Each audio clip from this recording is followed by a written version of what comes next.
the outside looking in, it always seems like the poetry community, is so supportive of one another.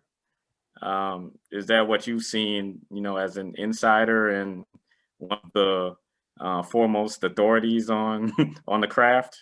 I don't think any more than any other area like art or architecture or music or dance or novels. I think I think communities are communities, right? And people in the community going, these people are just out to get me.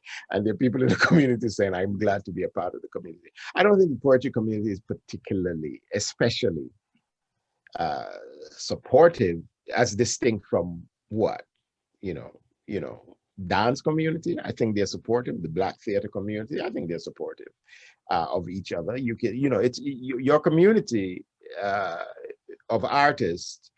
When it's a lively space and interesting things are happening, I think it's a good thing to join with it and make the connection. I do think that the movement of the spoken word movement, the slam movement, and the collectives like that have created a network that has created a kind of a sense of validation and support and so on and so forth. That is, I guess that is true. But I mean, people inside it would probably say there are a lot of backstabbers in here, so it may look like it's all fun and games and so on and so forth. But artists are like anybody else, so they're human beings like everybody else. Ain't nothing special about an artist. Artists are people. So yeah.